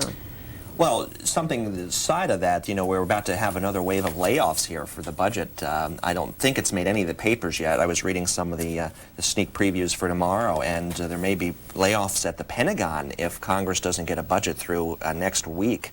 So budget showdown again. This seems to be an election year type situation that it always brings up, and you start seeing people laid off and cut back.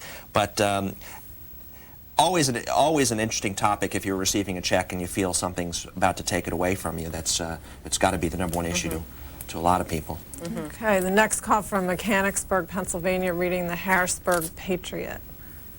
Yes, good morning. Good morning. I'm referring to a couple of articles. You were talking about Maureen Dowd this morning, and I'd like to refer to a couple of articles that she wrote.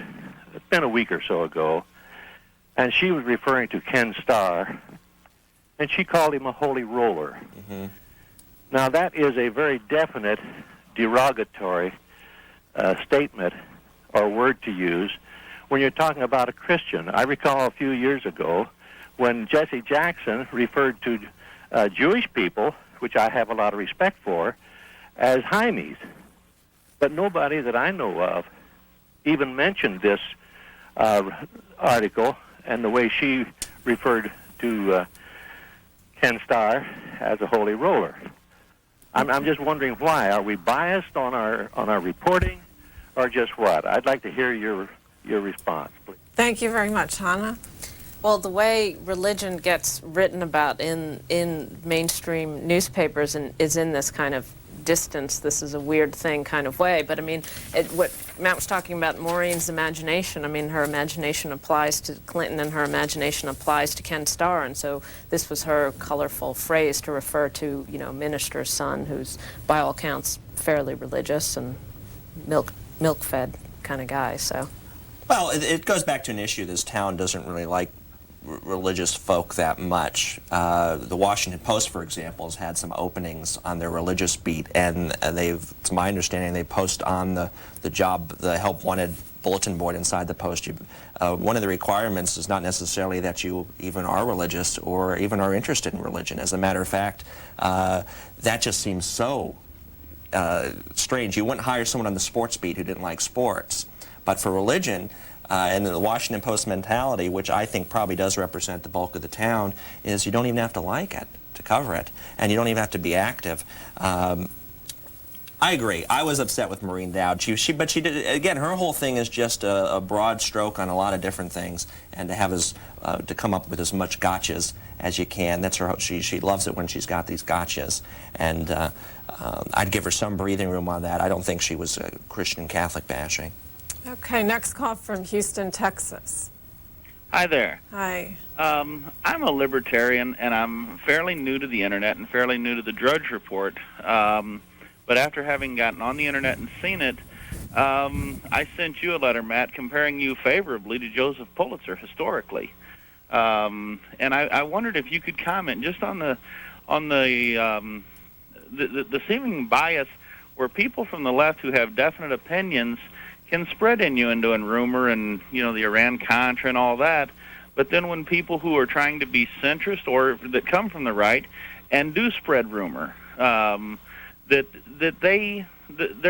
motives seem to matter, and that's all that matters is their motives. Their facts don't matter. If their facts are right, doesn't matter if their motives are not seen as pure enough. Okay, thank you. Yeah, well, thanks for the call, and I agree. As far as complaining about my negative press, I want more of it. I mean, it just seems like this is what makes you in this country right now, and I have more visitors than ever. They'll be the judge on exactly what kind of creature I am if they want to come back again. But, you know, we see things through our prisms, and I see things a certain way, and it's a citizen report.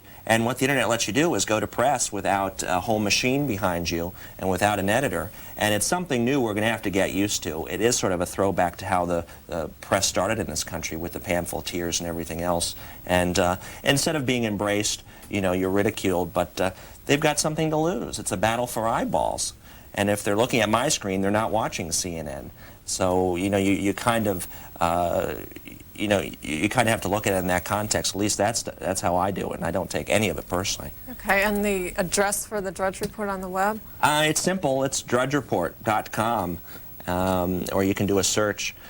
It's been kind of quiet. I've been doing some snooping around behind the scenes here, so I haven't had much in the past couple days, and I'm going to be going to the dinner tonight, so I'll be under a few tables, see what I can see. Okay, the next call from Binghamton, New York. Am I on now? Yes, you are. Okay. I'd like to talk to the lady there from the New Republic. You've made some derogatory remarks about Mr. Burton. Have you watched his hearings at all? I have. I have. What did you think of Waxman? You're absolutely right. I mean, Waxman plays his role in theater, and Burton plays his role in the theater. I mean, not that it's the theater, but Waxman plays up his, Waxman sort of keeps the fire on and sends lots of letters and keeps up his partisan side, and Burton does his side. I mean, I agree with you. They're both partisan. I find Waxman disgusting. He is disgusting radical leftist punk. I'll tell you where I come from. I'm a World War II vet, okay? And I spent 2.5 years overseas. I find Waxman and the guy sitting next to him in those hearings outrageous, terrible, terrible people. They have to, people have to keep making excuses to people sitting there that are witnesses and make excuses for Waxman. I find him terrible. I remember him when he was chairman of the committee. You were talking about chairman of the committee. I remember Waxman when he was the head of that committee, and he was like a little Hitler, and he still is. And I'm ashamed that you would even say you made derogatory remarks about Dan Burton. You'll never make one derogatory remark about Waxman. I find him despicable. He shouldn't even be in Congress. Okay, thank you, caller. Well, Waxman's not the chair of the committee. That's all I can say. I mean, if Waxman were the chair of the committee, I would focus my efforts on figuring out what Waxman is doing. But because it's Dan Burton who's got the power and who's running the investigation, and in fact, in this case, who has unilateral power of subpoena, which is pretty unprecedented. Usually it's the whole committee that has to approve subpoenas, but Burton's managed to get it so that he gets to send the subpoenas himself. And you know, these Webb Hubble tapes, I mean, he's done a lot of things which are sort of out of the ordinary. I mean, getting the Webb Hubble tapes through the Justice Department, these tapes which are normally private, they're prison tapes, except in extreme cases. Lots of them include conversations, you know, with his wife, which are fairly embarrassing conversations, which they sit around in the committee room and howl about. I mean, there's stuff to talk about there. Oh, clearly, but you know, Burton has run up against immunity, witnesses who won't talk. Marcia Scott, who was a tax-paid employee over at the White House, I was told, walked out of her deposition on the Hill. Since when do White House staffers walk out? I thought we have a checks and balances going on here. So he's up against a wall, and some of that frustration may come through. Okay, next call from Raleigh, North Carolina, reading the News and Observer this morning. Good morning. Yes, the article that I saw was Clinton exhorts his party to stick with agenda. It's Associated Press. What was really kind of funny is it stuck between two headlines. It's in the Nation section. The one on the left says, Judge delays ruling on Cisneros case, and on the right, no end in sight to Lewinsky controversy. And I just wondered if Clinton's agenda is a combination of Lewinsky and Cisneros. But inside the article, he goes on to talk about how good they did with the gigantic tax increase in 1993, saying it's hard to quarrel with the results because we have a 93% drop in the deficit. If you recall, just a year or 2 years ago, Clinton said there was no way possible to balance the budget in 7 years. It would devastate the economy. It would starve the children, you know, yada, yada, yada. You know, the same old Democratic line. And here we are with a balanced budget supposedly coming up, and they're claiming, oh, I did it. You know, I knew all along that's what I was doing. You know, it's just so crazy to see what these guys talk about. Plus this tobacco tax thing he has stuck in here, saying we're still going after tobacco. And I saw old Ted Kennedy up there talking about that the other day. And it seems like he's more concerned about the possibility of a teenage girl smoking a cigarette than he is that his nephew molests the babysitter. You know, it's just crazy the way these people think. Okay, thank you, caller. Hannah Rosen. Which one of those do I answer? I guess we haven't talked about the tobacco tax yet. This is causing a lot of stress on the Hill, with some conservatives saying they never ever raise any taxes. They're just against it. I saw in the paper today they've come up with a new funny excuse, which is that if you stop teens from smoking, they'll start smoking marijuana if you make cigarettes too expensive. That's the latest excuse against doing the tobacco tax. Yeah, there's a number of articles in today's papers about the whole tobacco issue. One by Robert Rankin in the Philadelphia Inquirer this morning Headline, lawyers could get billions under tobacco settlements. Some Republicans and business leaders object. The attorneys say they have earned the money. Matt Drudge, any comment on that? More taxes. I mean, we're every year bigger, bigger, bigger. Up, up, up. I think a lot about my grandmother, my great-grandmother, and the people who have come before me and how few taxes they had to pay. And when they did pay taxes, it was for a war. It was for something big. And now it just seems like, I don't know what we're doing to ourselves with all these taxes, and where's the money coming into? This town? Why do we want to give it to them and to do what with? And why aren't the Republicans fighting this issue all the way? No more taxes, period. I mean, it's just discouraging, and it just seems like it's going up, up, up with no end in sight, and no one really screaming foul. Next call from Philadelphia.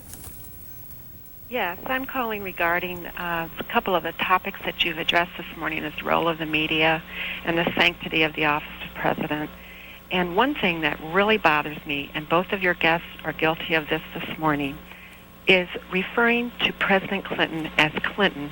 And I feel the same way about Speaker Gingrich, that please use the proper titles that these offices are deemed. It's like hearing the word ain't. It's just so improper and so offensive. Thank you.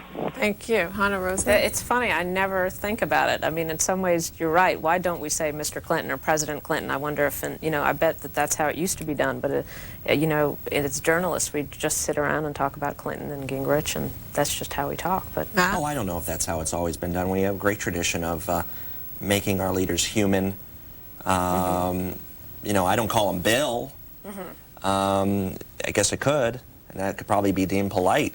I mean, sure there's a respect for this office and this wonderful system we have, and I love it deeply, and I give my life for this country if I had to.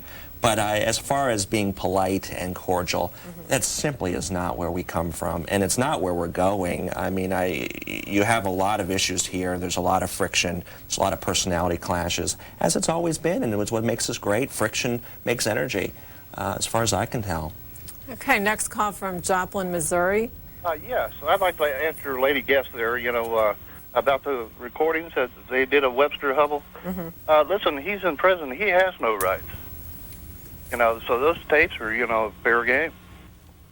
Okay, Hannah?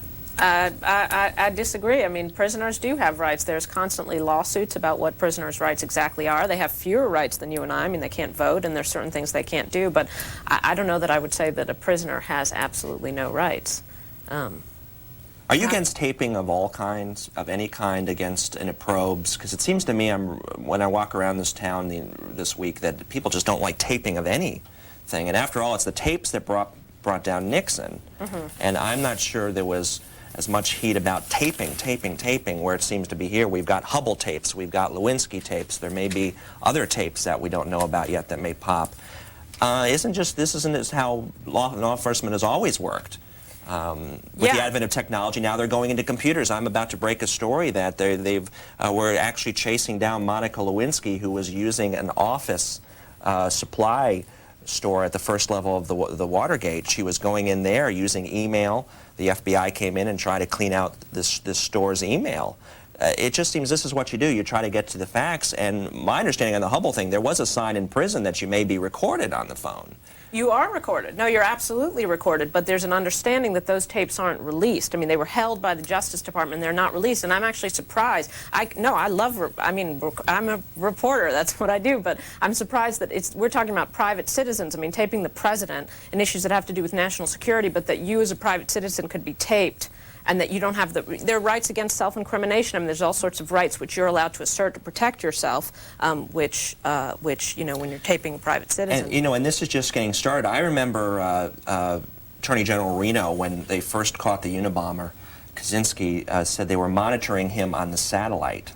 And it's the first time I was aware of that our government was using satellites to monitor citizens. So this whole high-tech thing where you can actually see through a wall and you can monitor from satellites, we're going to go into a whole new set of issues on privacy when there really isn't any. And I think you're right. I agree with that. Okay, next call from Liberty, Mississippi, reading a New York Times article. Good morning. Morning. Actually, I didn't read the article. I heard about it on the Rush Limbaugh show. I have not seen it in any newspaper, but it's very concerning to me.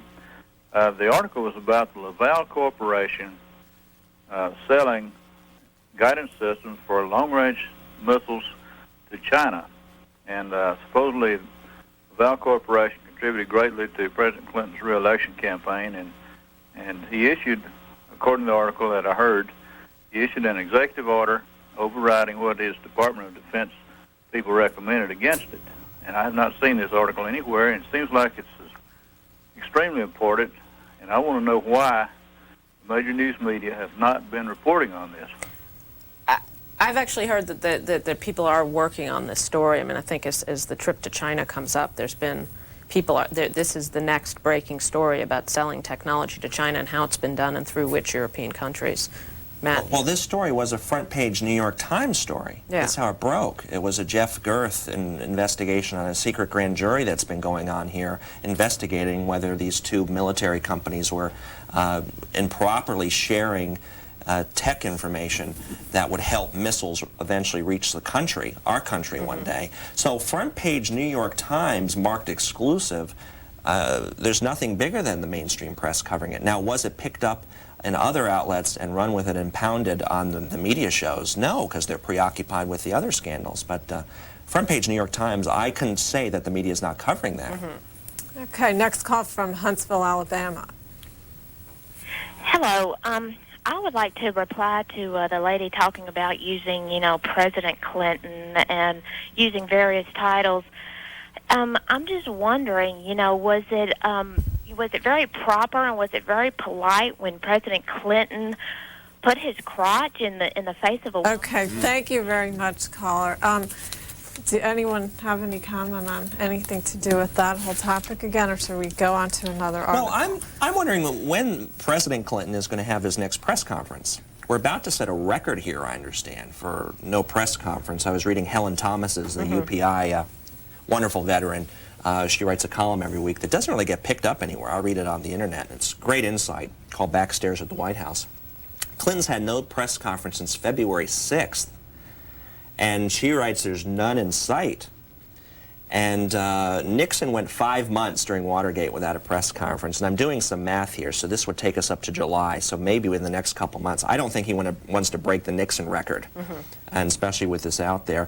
And she writes that the news conference is the only way, the only forum where the president can be quizzed and held accountable for his policies and actions. And I totally agree with that, because a lot of the interviews we see, the Time magazine puff pieces and all these other things, aren't as spontaneous as we need to be with these issues out there. And to hide and run, and they accuse Reagan this of all the time, running to the helicopter and doing this. We may start getting this with Clinton. He needs to come out, soon. Otherwise, we're going to get starting quite suspicious. So hopefully they'll schedule a press conference. Okay, another. Oh, go ahead. No, I've just there is a funny fixation on the press conference. I mean, it's not as if there's press following him everywhere, and he's given conferences in Africa. There's this idea that there will come this day when he comes, and there will be this press conference, and he will answer all questions. I mean, the strategy will be the same whether it's at a press conference or whether he's in Africa just answering questions being peppered at him. Or, I mean, think of his press conference with Tony Blair. I mean, did that help? I mean, would that have answered? I mean, It showed insight, sure, yeah. That was it was actually, I learned a lot from that press conference. You learn a lot about the man who's leading the country, his state of mind, how he looks, how he's able to deal with questions, and to say he's been available, they keep him the press behind the ropes, and you're screaming questions and it all gets lost, as opposed to direct doing it. You would have to concede this has been one of the most unavailable presidents in the history of our country, especially in the past couple of years. He's just unavailable, except for with what friendly interviews with Time. Well, I wouldn't say Reagan was particularly available. I mean, he wasn't a guy who went out and gave press conferences and had a lot of sort of spontaneous conversations with the reporters, even in kind of staged events. I mean, lots of presidents are unavailable. It's just a... choice. Next call from Brownsville, Texas. Good morning. Thank you very much for C-SPAN. What I have is an article from the Disabled American Veterans magazine, March, April 1998, page 5, and it talks about the VA budget. But it also talks about how these fundings would go. And one paragraph says fundings for those increases would come from so-called savings under proposed legislation to deny compensation to veterans for disabilities related to tobacco use in the military service. And those savings are estimated at $741 million in fiscal year 1999 and $17 billion over 5 years. Of that amount, only $1.5 billion would be used to fund VA programs. The remaining $15.5 billion would be used to fund non-veteran programs. But I'm asking, if the president is going to deny compensation to veterans for using tobacco, is he also going to deny Social Security disability and Medicare benefits for people who've used tobacco? Thank you very much. Thank you, caller. Hannah? I think that's a great question. I think it's ridiculous. I mean, I think that you choose one thing and decide this is going to be the sin, and you're going to focus on this sin. And anybody who, veterans who smoke cigarettes are not eligible for the same things as veterans who don't smoke cigarettes. I mean, I think that's silly, even if you do put the money back into other veterans programs. Matt? I'm out there in California where they've passed a law you can't smoke in bars now, and it's just not working. They'll light up anyway. It seems to me there's just, again, going back to this, why increase anything? Why increase any more government controls on anything? Is that really what we're doing? The line goes up and up and up, and I don't know where it ends. And it seems to me you can nitpick on all these issues, but it's a trend line I'm so uncomfortable with. They're taking enough as it is on everything, it seems like. Okay, next call from Navarre, Florida. I hope I'm phrasing that right. That's right. Okay. What I'd like to ask you is the press, to use their own phrase, have gone on an incredible feeding frenzy over Bill Clinton's sex scandal. Now, what I'd like to know is, when are they going to get off of this junk that nobody cares about? Charles Grodin is the only one that has really said what people really think, concerning this. And why don't they get off of that and get onto the Social Security and give people who are on Social Security a living where they don't have to eat dog food or just whatever they can get because they don't get enough. The COLA is just ridiculous. They put themselves in a big raise and give us nothing. Thank you, caller. Matt Drudge? Give us nothing. Yeah, it goes back to this. Are people interested in the country and who's leading it? And if there's a problem in the Oval Office, are we comfortable talking about it? And if it happens to be sexual, is it something we should talk about? It's at the root of this stuff. It was the second, Paula Jones got involved. I can imagine seeing the Justice Department's face the day Paula Jones got involved, and it forevermore would be a sexual scandal, when in fact it may not be, and may be rooted in obstruction and corruption and a chain of events to intimidate witnesses. It's all kind of muddled up now. I don't know how you put the toothpaste back in the tube. We'll see what the case is eventually going to be if and when he brings it. But as far as people not being interested, you look at the ratings, the raw ratings numbers, and they are up with the sex scandal. You look at the #1 show in syndication is Jerry Springer. Now, I'm a populist, and I just look at that and say people must like this stuff. Now, is it chaos? Is it crazy? Yes, but it always has been. I was just going to say, maybe it's a sort of, save me before I kill again kind of instinct, where people are asked about this, they say, I don't want to be interested in this. I mean, if you put it in front of my face, I'll watch it. But, I want better from you. I mean, there used to be a time in the 50s when Time magazine had this sort of authoritative attitude. I mean, it's not something it's not populist, but that they used to say, here, we're going to teach you about museums. We're going to teach you about this and that. The press had a more of sort of, we're going to teach you attitude, which doesn't exist anymore. The press has had a tremendous tabloid history. The mere fact we only have 4 or 5 national tabloids, there used to be a time in Philadelphia when there'd be 12 editions of one newspaper. It was so competitive. I think the internet may bring this back. I think the cycles are spinning so fast, I know it makes the people in power uncomfortable. The First Lady especially has spoken out against the speed of the internet, and we should slow it down. But inventions are inventions, and if we said that to Ben Franklin or Thomas Edison, slow down, or to a Bill Gates or a Steve Case, no, speed up. Let the mind go. I'm all for it, and I think we'll survive. Okay, before we take the next call, I wanted to point out an article, small article in this month's Washingtonian about Matt Drudge. The headline is, "Matt was a pest in nursery school," and we have, I guess, a high school yearbook photo here. Okay, the next call from Las Vegas, Nevada, reading the Review Journal. Hi, good morning. Thanks for taking my call. I've been reading extensively about Russia and a new foreign minister. I would like to ask a panel on all of you over there, what do you think future of Russia is going to? I personally feel, I think whole government is nothing but chaotic since the breaking down. I personally think that Russia is very much more dangerous society and a country today than one was as a Soviet Union. I'd like to ask all of you what you think about new foreign minister, about his age and his experience in foreign affairs and the future. Okay, thank you very much, Hannah.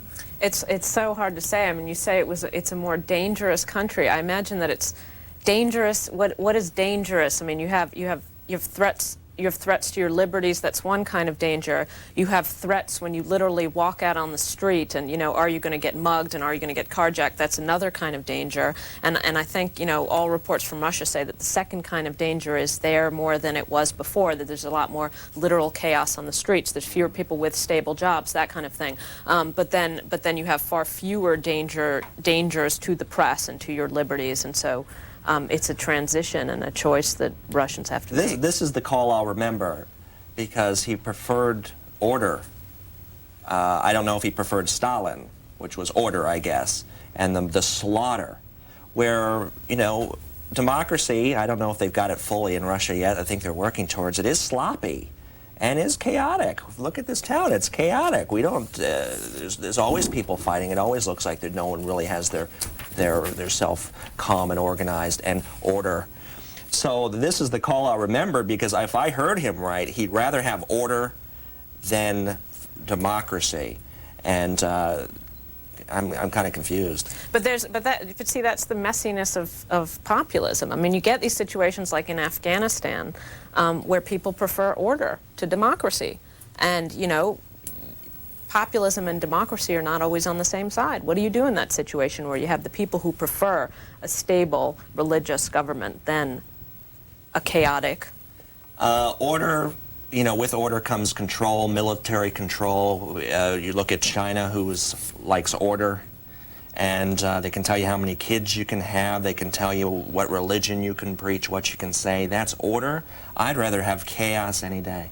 Okay, our last call is from Hickory, North Carolina. I think it is a question for Matt Drudge, and at the same time, I want to ask, what does it feel like to be the focus of various stories in the media yourself?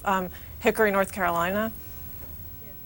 To ask Mr. Drudge, I think the internet is a wonderful thing, but in the future, will it ever be monitored? Will they ever come up with a way to stop what does not need to be on it? The child pornography and just the horrible things like that. Yeah, there's horrible aspects to freedom. There's no doubt, but it's a tribute to us. Freedom is ugly on all ends.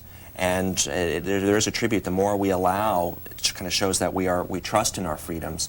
And I don't know if they'll ever control it. The Pentagon built the thing. The military built the thing. I would imagine one day someone could flip